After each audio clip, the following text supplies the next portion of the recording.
Pat yourself on the back because you are right here, right now, for a reason. Welcome to the On Purpose podcast, where together we will empower ourselves and others to live lives with more passion and purpose. ¿Cómo estás, señor Jerrod? Oh, man, look at you, all fresh back from Guatemala with some new gear. Hey, what are those beads all about, dude? What'd you do down there? How'd you earn those beads? Dude, you know I've been rocking the malos for a while. This ain't no good. New Orleans titty beads or nothing. It was good. How was your trip? Oh, man, it was amazing. It was amazing. I went to a beautiful place in Guatemala called Lake Atitlan. A lot of Mayan influence there. Apparently, they were surrounded by Mayan civilizations. Had some delicious food, made some incredible friends, did a lot of yoga and meditation at Courtney's retreat, and had a lot of purpose-driven activities and workshops all throughout. I discovered my spirit animal, which was super cool during a cacao shamanic ceremony. It was incredible, man. What's your spirit animal? Are you allowed to tell people? Dude. So he's like, do you know the Pokemon named Gyarados? Nah, dude, Pokemon's a little past my cartoon prime. All right, so for our listeners who know Gyarados, so he's like this ocean dragon that spits out or shoots out like lightning beams. So he was like a Gyarados with a massive lion's head that can fly. He's pretty amazing. I actually have on my little journal, I have a kindergarten level sketch of him here. But yeah, I'll have to share the journey of finding your spirit animal here. Maybe later on this episode or another one in the future. But nice. You know, I secretly was hoping it was the woodpecker. maybe another version of Ali. Yeah, that's funny, man. Well, good. I'm glad it went well and no issues getting in or out of the country. No issues. I will say the COVID industry is booming because you got to pay to play. You got to pay for a negative COVID test, even if you have the vaccine, to get back in the country. To leave, you either need to show a negative COVID test or the vaccine, depending on what country you're going to. But yeah, it's crazy, man. Whoever invested in COVID test companies and stuff is definitely definitely succeeding right now. Oh man, at some point we'll wake up and realize what we're doing to ourselves. Yeah, that's a whole nother podcast. Yeah. Yeah, that's good. How have you been? Fucking awesome, man. We haven't been back to what I'd call civilization in a month now. It's our longest stretch up here off grid. Dude, I'm learning so much stuff.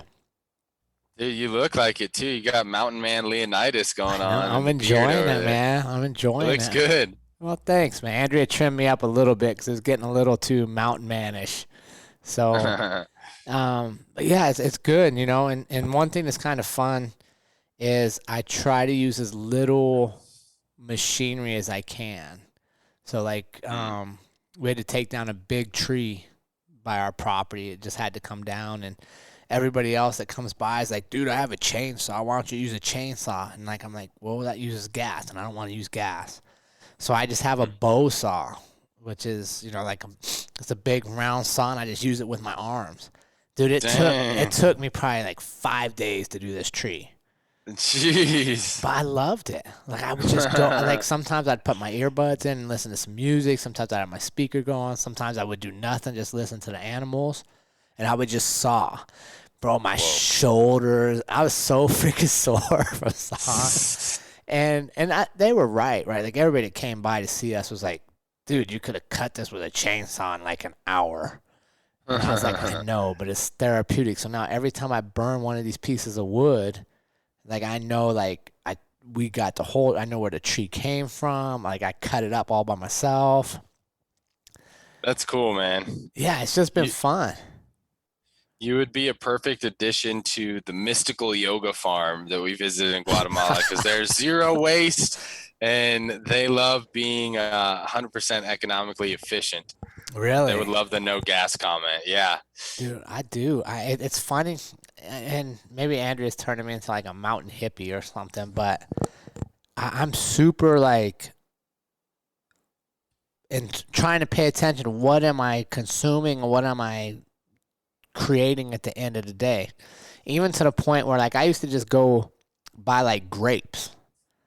You know, and they always come in that stupid little plastic bag. And I never even thought. I was like, that's how the grapes come. And then Andrea's like breaking me down, like why they package them into grapes and where does that thing go and how much waste that creates. So just, I don't know, just being a little more aware, I guess, of how much packaging really creates trash that we don't even need. Like you could literally take those grapes out of that packaging and put them in your own little bag and never have needed that. Yeah. Yeah, it's crazy, man. Even the little plastic bags that we put all of our produce in, to put it in another plastic bag to check out. It's like so much fucking plastic. That you don't need. That was, it's ridiculous. That's Yeah. I feel like us as men need to do a better job because it's like it's the ladies telling us like, hey, be aware of this. And Courtney's definitely been working on me for a while, and I'd like to say that I have finally kind of come around to having more just conscious awareness of like, I don't need that shit. Like now when I shop, I don't use the plastic bags because we take our bags. Yeah, just fill it so back. I just grab the produce. Yeah, just throw it on there. And little things we can do, you know, don't buy water bottles anymore. Yeah, a bunch of stuff like that. And I think for us, it's interesting because we have to haul our water. Like we don't have water up there yet. So like we have to make a trip to go fill up with water and come back. So you watch your water consumption, and we don't have trash service. So we have to haul out whatever we create and have to find a place to dump it. So it's interesting when you simplify your life and take away a lot of these systems, like how much more you pay attention to things. And how you just don't do things out of just doing it. Like you actually make a conscious effort. And like, you know, we're getting ready to leave here in about another month and take off in the road or on the road for the next 8 months. So everything has to go in our trailer with us. And like we were going through and we're like, okay, we got to make a list of what we're taking. And if it doesn't have like 2 or 3 purposes, we don't have the space for it. So it can't go. But like, you know, we get so caught up in consuming that our house is filled with shit that we might use someday, but we really don't ever use it. But like you move it 3 or 4 times. And, you know, like I guarantee your mom probably still has stuff from when you were a kid at her house that someday you're going to want, you know, and you're like, I'm never going to want this stuff. Right. Yeah. It's just crazy. Purposeful living, man. That's a big part of it too. You know, of just making sure that you're living with purpose. Because here's the thing: is like so many of us think of like, oh, we got to take care of Mother Earth, of planet Earth. It's not really about taking care of planet Earth. It's about taking care of our future generations. Because if Mother Earth gets sick of our shit, you know, and we continue to pollute and continue not to take care of her, it'll be tidal waves and volcanoes wiping us out, you know, of like it continue to abuse the earth like this. Like she will react. The earth has seen far more than human beings have. Like human beings ain't shit for Mother Earth. Like it will be to our detriment if we don't clean up our act. It's not about Earth. Like Earth will always be fine. And I think that's we need to shift the conversation to that of like, dude, you're fucking over your grandkids by using all this plastic, by not being just a little bit more aware of your footprint, your carbon footprint. Yeah, I 100% agree with that. And I think that ties in greatly to the topic of this episode. And because that's one of the big benefits of travel is you're exposed to flaws in your current lifestyle. You can see how other people live much happier lives. Many places they live much happier with way less stuff. So it shows you the over-consumerism that you're subject to in the Western world, and particular here in the United States. So that ties us into our episode 123, Mr. Ollie, 123 of these. Episode uno, dos, tres. Why should we travel? Dude, I gotta get my Spanish going again for Costa Rica. I fell off the deal, but now monetarily wise, here's something that's really good. My subscription to Babbel ran out, right? And I haven't practiced it in like 4 months. But every day I don't resubscribe, they keep sending me a better discount. So I'm currently up to 65% off. Dang. So I don't know where my magic number is to get back in, because I definitely need to brush up on the old Espanol before I head to Costa Rica.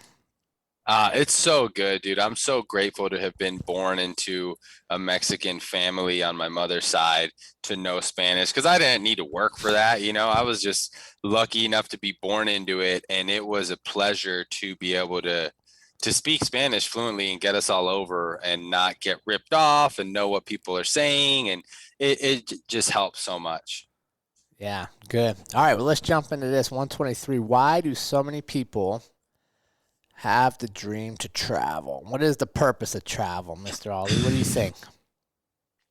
I think that it's excitement. We want to see new places. We want to learn new things. We want to enjoy new experiences, whether that's, getting some new style clothes like this fresh Guatemala shirt that I have here, or tasting some new delicious food with different types of spices. And it's just a beautiful thing to be able to go experience a new world, essentially, for a limited amount of time. Take these experiences, expand your context of the world, of how people live outside of where you live, and then come back home, right, to where you're safe, and share your experience. I think that is kind of the primary reason why most people want to travel is that just excitement of all of this newness around you.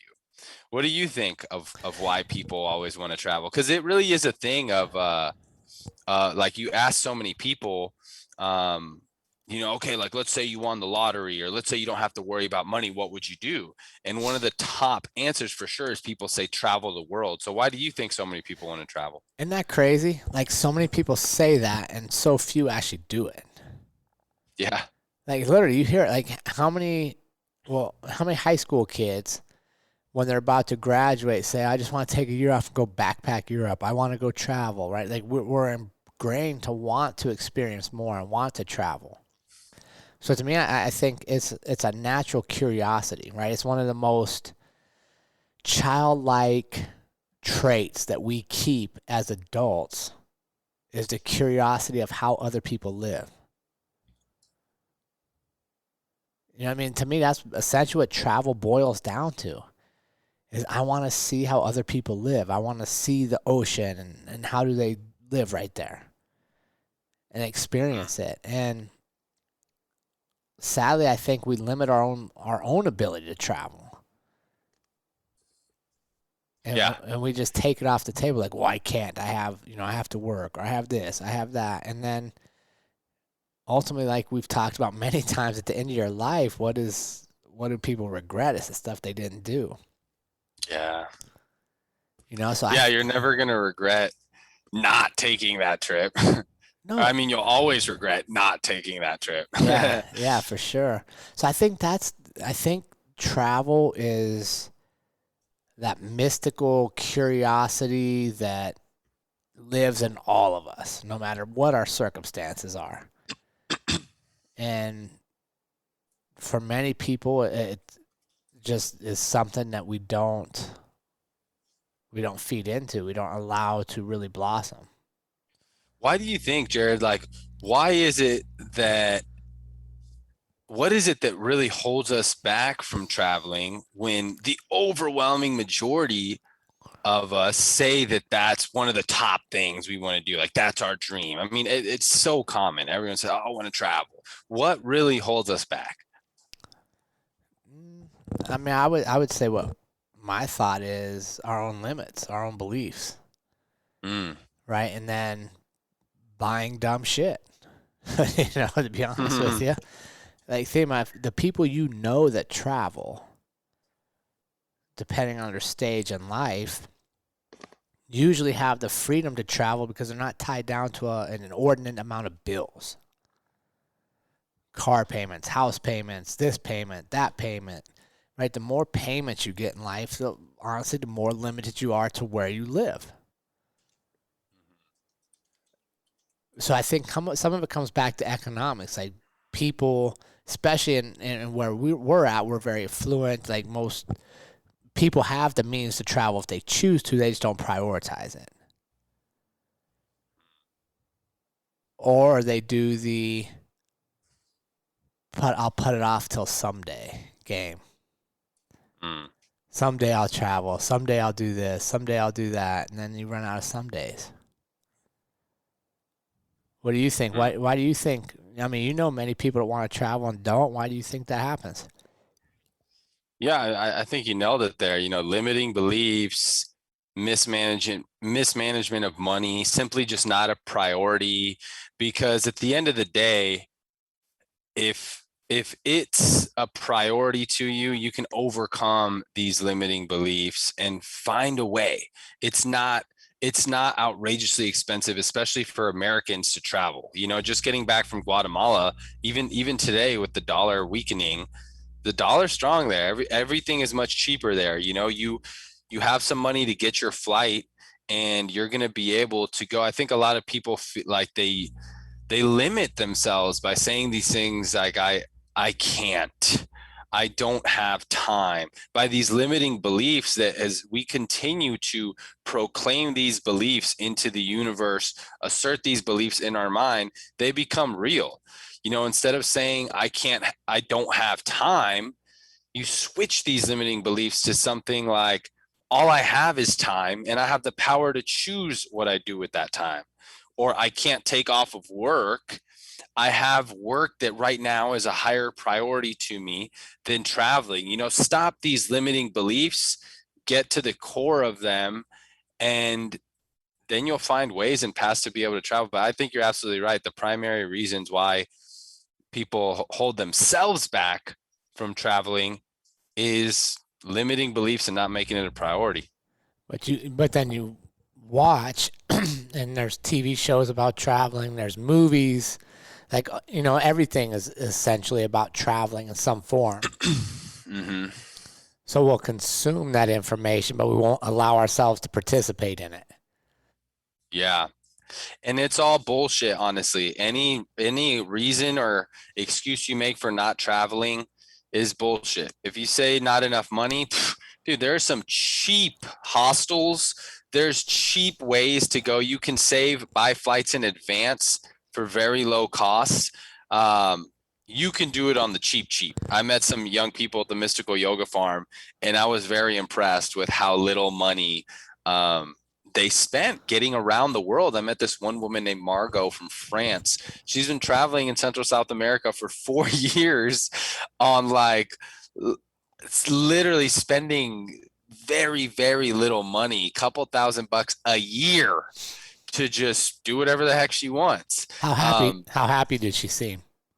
Oh, super happy. I mean, my time at the Mystical Yoga Farm, I have never received more hugs and smiles, singing, and just authentic, genuine connection. There was we went to a place called the Mystical Yoga Farm on Lake Atitlan, and the name is underrated, to be honest. It was beyond mystical. And it's because there's no overuse of technology, and why people are connecting, bonfires, playing music, cracking jokes, they're skinny dipping, it's just total freedom, no judgment, no ego. And it was a beautiful thing to see, because we, here in modern society in the West, with the structure of corporations and get a job and how you're supposed to be, it really limits our true expression.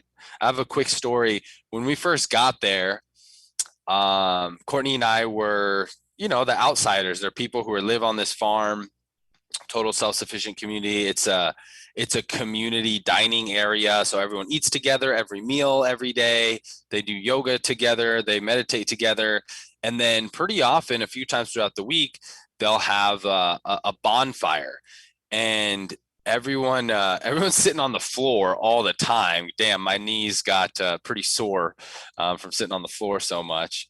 But the first night there, we were exploring and we were just like starstruck, you know, this incredible volcanoes surrounding the place, birds and beautiful nature sounds all over. And we're just like walking around. More than half the people are just barefoot. You're walking on this like beautiful earth on this just ground made from volcanic ash. And as we were exploring, we walked by the fire circle on the first night, and the guy who runs the farm, his name is Ja Hendo, and real hippie looking dude and real nice, and has like kind of like a couple dreads, and it's just like playing guitar and some other people playing music. And they were serving cacao, which I got to get you some authentic cacao from Guatemala. It's nice, man. It's kind of like a coffee, but it's more of like, instead of like go up and kind of like crash, it's more of like a go up and like stay steady, like you have energy for a while, and it feels kind of more natural instead of that jittery. So I really like it. I'm gonna get you some. So they were serving cacao and everyone's playing music, and I noticed that they would kind of open it up for someone to share a song.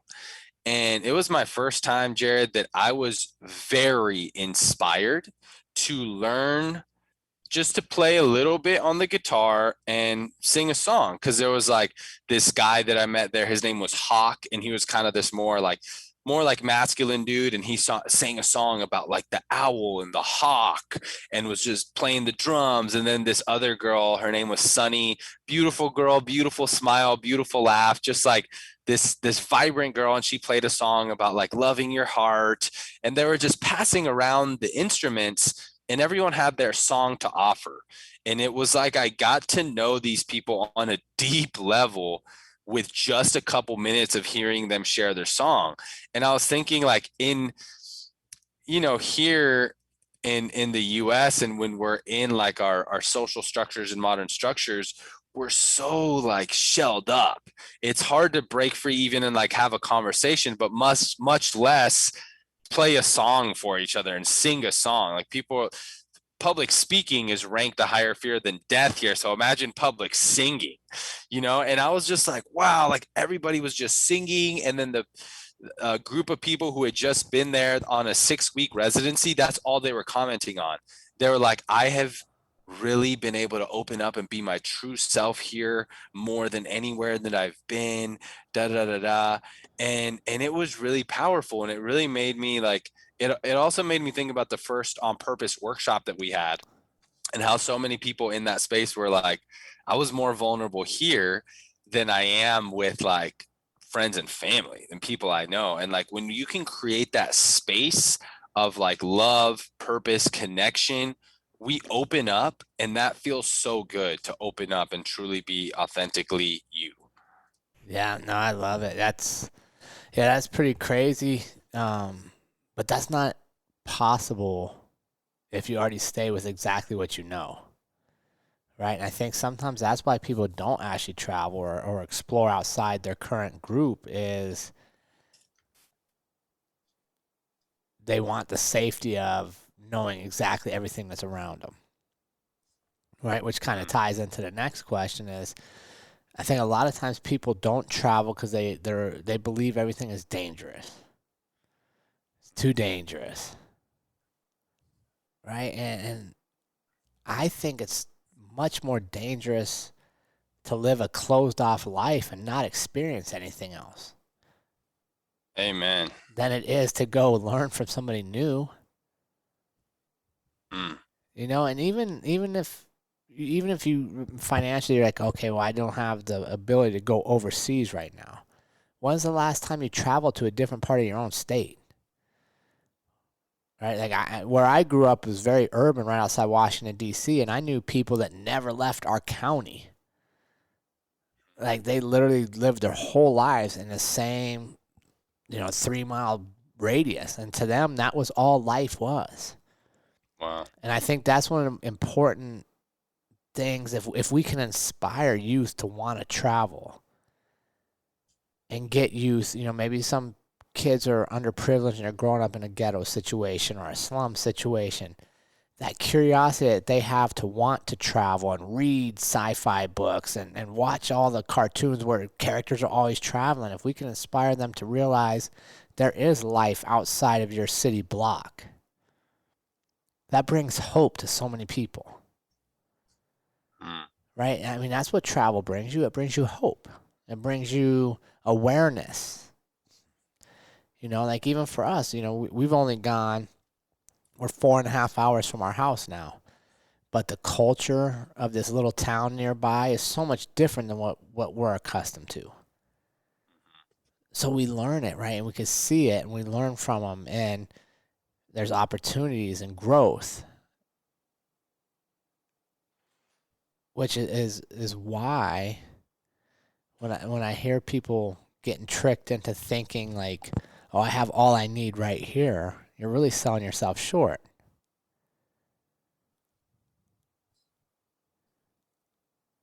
Not agree more, man. So here's one. I want to ask you this, Ali, because you're more a techie guy than I am, younger and stuff coming up. This scares me, but I want your thought on it. The whole VR stuff, where people are trying to say you can buy these goggles and experience travel around the world without leaving your living room. Do you think that's good or bad for us? I think it depends on the person.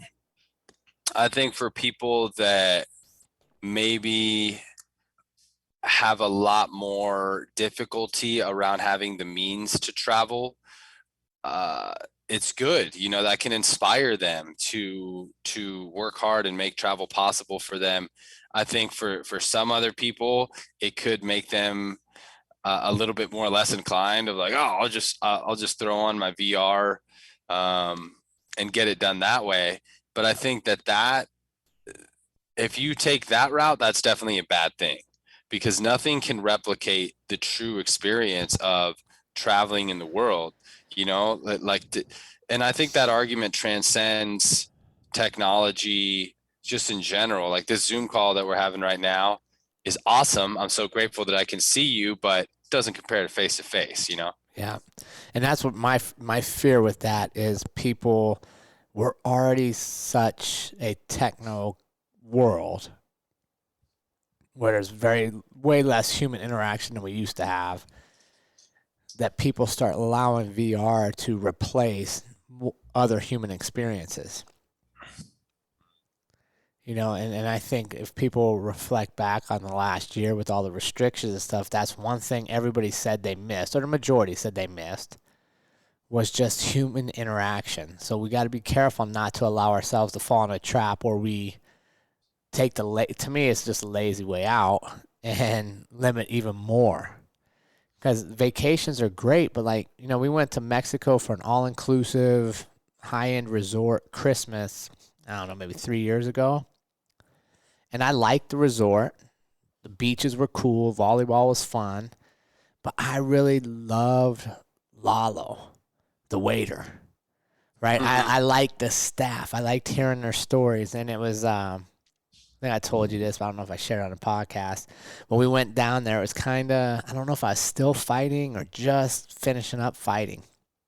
And Andrea was like, okay, we need one family vacation where there's nothing about fighting. No classes, you don't go train, we don't watch no fights. And I was like, cool, I'm in, right? So because we didn't have much Wi-Fi and stuff down there. So we get there, and the first night we're at the restaurant, and they wait on us, and it's cool, and I'm nice to them, and we do our thing. And the next day I come in, and it's the same waiter, and he brings all his buddies over.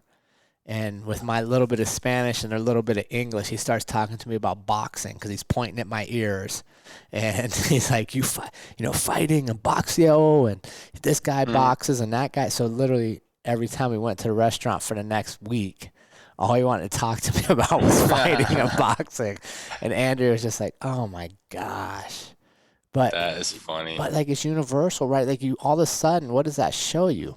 It shows you a waiter in Puerto Vallarta, Mexico, and an American from Colorado can meet at the sea and have something in common. Mm-hmm. Versus, think about it, especially in today's world where we got all the border stuff going on. If we never interact, it would be easy for him to think all Americans hate him as he's coming to provide for his family. And it would be easy for us to sit in our states and be like, oh, they're trying to take over change our world. Because all the news tells you is all the division and all the threats and all the fear. But then you actually go sit down and talk to them, and you have so much in common. And you have a mutual respect. And even though you can't really communicate 100%, you each can figure out enough to share stories. Definitely. And that's what I told Andrew. Like, I was like, I want to go back to that resort for Christmas again sometime. She's like, we already been there. We need a new experience. And I was like, I just want to check on him. Like, I want to see if he's still working there. And it was pretty cool because we met another family that does Christmas there every year. And they don't, Christmas time, but they don't do Christmas at the resort. They've made such good friends with some of the local staff that they actually go to their family house every Christmas. Oh, wow. And I'm like, that's only possible if you travel and you go experience and you're open to learning. And, to me, if we all could take little trips and just go see somebody that's different than us, and even if it's not international, if you just went to another part of your city, if that's all you could afford, but actually went there with an open mind to learn from them, from somebody that's different than you, we could beat all this storytelling of hate and fear and bullshit that just gets pumped at us day after day, because at the end of the day, they're all the same. Interestingly enough, I'm reading a book called Black Elk Speaks right now. It's about Native Americans. And Black Elk is a very... he tried to be a warrior when he was younger and just realized, like, he just didn't have it. Like, he was at Battle of Little Bighorn. But he was not a warrior. He was more of he becomes a medicine man, which is like their spiritual advisor. And then he also becomes a Catholic. So he helps spread the Catholic Church to save his people. But interesting enough, the first person he killed at the Battle of Little Bighorn was a soldier from Scotland that had fled Scotland because they were being persecuted by the English. So his family fled to the United States to have a better life. And I think he was 18 or 19. The only job he could get was in the cavalry to go out into the West and fight the Native Americans. And the author says if the two of them could have sat and just communicated for a minute, they'd have realized they were both fleeing persecution. They were both trying for a better life. But because they couldn't talk, and one side was told this group hates you, and the other side's told you got to take these people out, they're going to kill you, they went and fought to the death. And I think how many times has that happened to us that we just don't take the time to learn about somebody else, to learn about their culture, and I think that's what traveling does. It opens up those doors. And even for you to go to a non-sport coat wearing hippie commune and come out wanting to play the guitar. Right? Yeah. Now, what if this, Ollie? What if you decide to play the guitar and you're phenomenal at it now? And all of a sudden it puts your life in a whole new trajectory because you realize you had a skill you didn't really delve into. But you wouldn't have if you hadn't traveled and thought, wait a second, maybe I want to do that.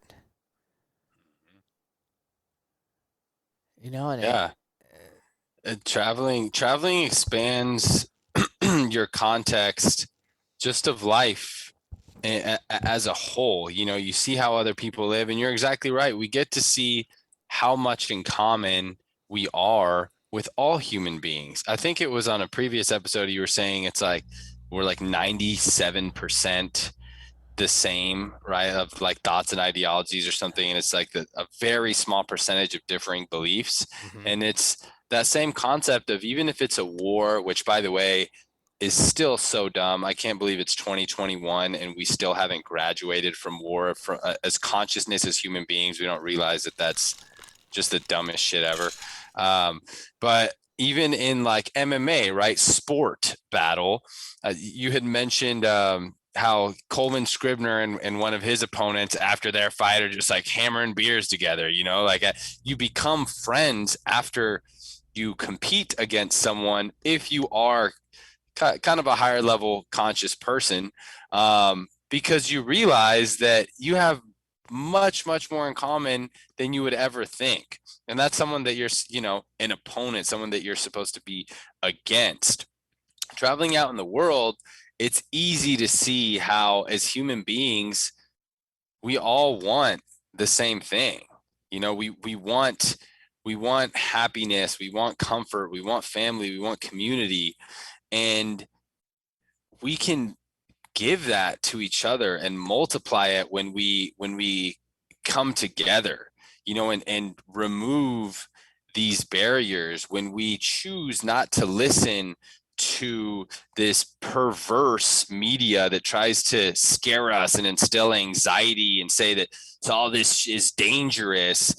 I never felt an ounce of danger traveling in these other countries. And yes, there is danger in the world. I could walk outside and get run over by a car or get caught in a shooting or whatever. There's danger anywhere you go. But if we allow ourselves to our world to be run by believing everything is dangerous, that's the greatest danger that we can truly experience, is not experiencing anything. And we'll get to the end of our life full of regret, because we're never going to think of, when we're on our deathbed and seeing our last days, we're never going to be like, oh man, I'm sure glad I didn't take that trip because it was dangerous, or I'm sure glad I saved that money, right? You're going to forget about that $1,000, $5,000, $10,000. You're never going to think about that again. But what you will remember is the stories, the experiences, the people, the relationships you built while traveling. And I believe that traveling makes you a better and more purposeful person. Yeah, I think for people that are struggling to even identify a purpose in life, traveling helps expose you to all there is out there, right? Like you were talking about, Sunshine singing her song with her smile and stuff. I'll guarantee at some point in her life, probably she was lost. And she was trying to fit in and didn't know where to go, so she travels. And whether she comes to the mystic yoga place on purpose or stumbles across it on accident, she found a place she fit in, which allows her to delve into purpose. And I, sharing that with the kids coming out of high school and stuff, is purpose is a big word, and everyone wants to have purpose in life. And sometimes purpose looks like hard work, right? You got to work hard while you're trying to figure out what you do or don't want to do in life, but you also have to experience both ends of it. Experience, okay, I was a cook at McDonald's. I don't want to do that the rest of my life. Well, now I know that's not what I want to do. But if I don't get out of what I already know and challenge my thinking a little bit, maybe you're going to miss your hidden talent. Maybe all these hidden talent this whole time has been the guitar. Maybe it's not. Maybe you're awful at the guitar. But we'll never know if you didn't even know it was an option before, because you hadn't been around people that sat around campfires and sang their story to you with a guitar. So I think sometimes we're our own worst enemy, because we want comfort. We want to be right all the time. We want to believe that what we know and what we experienced is the only way to do it, and that's the right way to do it. And in our community, we definitely encourage you all to challenge that. And travel is a great way to go see how other people live, and to see if in fact what you were taught is accurate or not. Yeah. And what people believe and think in other parts of the world too.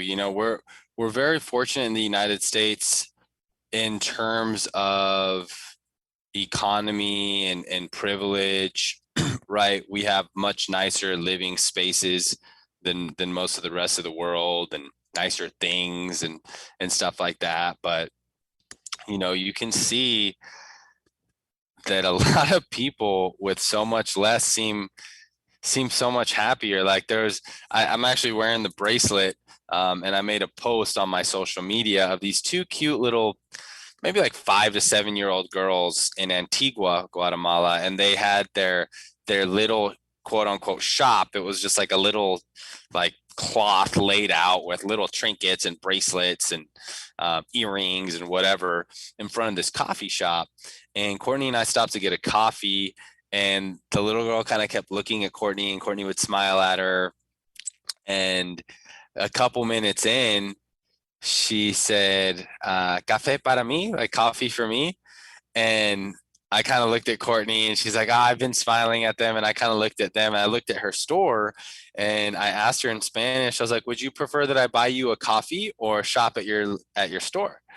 And she kind of smiled, and she's like, shop at my store. And I was like, okay, what do you got? What do you got? Show me what you got. And she started pulling out these things, and her little friend was there with her. And she pulled out a couple things. And I was like, I don't know if I like that. And I was like, what about those bracelets? And she's like, oh, these. I was like, yeah, how much is that? And she said whatever the price was. And I was kind of joking with her, like, oof, like, 70 quetzales or whatever, which is like $5. I was like, ooh, that's expensive. And she's like, that's a discount because you speak Spanish. Like the gringo price is double. So I started cracking up, and I was like, look at this little businesswoman, she's like 5 to 7. So I bought like a few things, and then she's like, well, what about my friend? You have to buy something from my friend's store. And we bought a couple things from her too. And it was a beautiful thing, because I realized like this little girl she's being selfless, right? She could have got her coffee right there, but she's earning money for her family. And she chose the option for me to shop at her store instead of getting, a tasty little frappuccino or whatever it was. And I admired that. And I feel that in other countries, we really see that people are still very tied to this beautiful idea of selflessness and family and love, when here we see a lot more lack of that. It's still prevalent, but the hustle, the grind, and selfishness, and yeah, there's a place for that. Yeah, you have to look out for yourself first. But it was just a beautiful thing to see, like, such young kids really making a living for themselves and for their families. And just think of, that's kind of hard work, right? To stand at a booth and hustle people all day, right? And then you look, and we're in a country right now where we can't get people to work. Like every place is hiring and people don't want to work. So I think it shows you also values. And you look at, like, before we got on, you were talking about you want to take a whole year and travel that area of the world. Well, part of that is that slower pace of life, right? Like we get out, we realize, man, wait a sec, we don't have to grind every day and work 24 hours a day and answer emails at all hours of the day and still be successful. Mm-hmm. Right? It just challenges that. So, yeah, I love that. And, congrats to you for being able to speak the language there, because I think that is huge. And why we need to travel and be able to communicate with one another and just learn from each other. And I think it's also true that, yeah, if you go down and you're not going to speak the language, you're going to get hustled. Yeah. Even if they are cute little girls. Yeah, that cracked me up. Yeah, so I just want to encourage ourselves and our community to take that opportunity. If you have an opportunity, take it. Travel. You're never going to remember that the couple extra $100 that you spent, or remember that week that you decided to stay home and work and skip out on that trip. Like, life is about creating these experiences, experiencing new things. And especially now, more today than ever, we need more people to be traveling. And it's like, you can tell, you can tell when someone's traveled the world. They're just higher level people. They're open to new ideas. They're open-minded. Yeah, It's absolutely. I mean, you just can genuinely tell somebody when you start talking to them. Like we talked about this before, right? You can talk to them and be like, and they want to just argue their points. You're like, okay, you clearly have never left this little town. Like you've been born and raised to think that because you never left this town. Yep. And then you meet people that travel the world and they're open. And they want to know and they want to learn from you. And yeah, it's just better for you, right? And we're not meant to just be born, work till we die, and never experience this stuff like that. You're selling yourself short. Yeah, fuck that. And that era is over. And honestly, one of the big things Andrea and I love about this transition, by the time this episode airs, we'll be closing on our house. So we're selling our Colorado house. We're going full on to just travel. Is we can slow our life down. And to me, we extend our life's clock. Because now we're creating time to go learn and stuff and not just worry about all the stuff we were taught that we were supposed to worry about. Mortgages and white picket fences and 2 cars in the garage and car payments. Like that didn't fulfill us. Yeah. It was a time in our life we had it for sure. And now we're moving to a time where we want just freedom to go wherever we want, when we want to go. Man, I love how you say extended your life, because I experienced that too on my Guatemala trip, especially being at the farm. It seemed like time slows down when your days are so full of beautiful connection and experiences. It like slows down. When here, it's always like, holy shit, the week flew by, just like time, boom, just rushes. But I remember like 3-4 days in being at the farm, I was like, I feel like I've been here for weeks. This is awesome. We've done so much. We've created so much. So yeah, I can definitely relate to that time slowing down piece. I can't wait to get you guys up here visiting us on this property so I can show you our mountain woodpeckers and wild turkeys and just throw me some dates, man. I'm there. When summertime, dude. I can't bring you up here in the winter because I'm out. Oh here. yeah, hell no. Well, dude, I'm a Floridian now, man. I can't be going back up to winter Wyoming. Yeah, well, you know what I want to do is I want to get one of our next On Purpose retreats to be hosted up here. So let's put that on the calendar for summer of 2022. We'll make that happen. Small group, intimate, purposeful living, find your way. Maybe, who knows? Maybe Ali will have a fireside song ready for you. Oh, I will. Guitar lessons starting this week. Dude, it's funny you say that because I was telling Andrea that too, because we do fires all the time. I'm like, I might need to learn the guitar. We could be a band. Maybe we're supposed to be the On Purpose band. Maybe. Won't know until we try. I love it.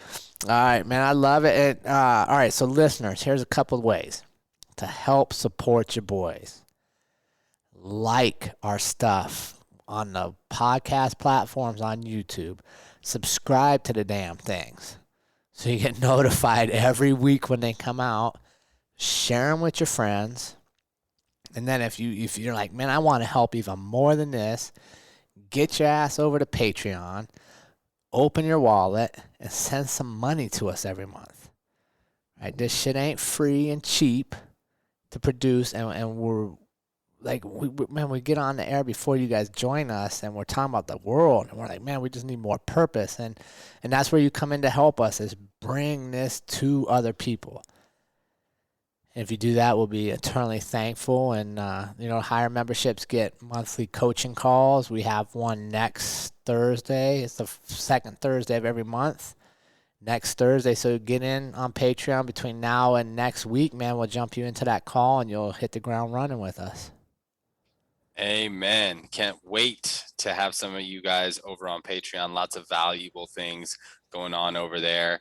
And a quick update, we have our first multi-day retreat coming up here the first week of November in St. Petersburg, Florida. This is going to be a 3-day, very I don't want to say intensive, but yeah, I guess pretty intensive retreat of really diving deep into purpose. It's a men's retreat, the archetypes of the male masculine, really going into the king, the warrior, the magician, the lover, developing ourselves on multiple levels. We have 6 different modules planned to look fear in the face, really tame and control the bitch voice, build confidence, clarity of purpose. It's going to be amazing, guys.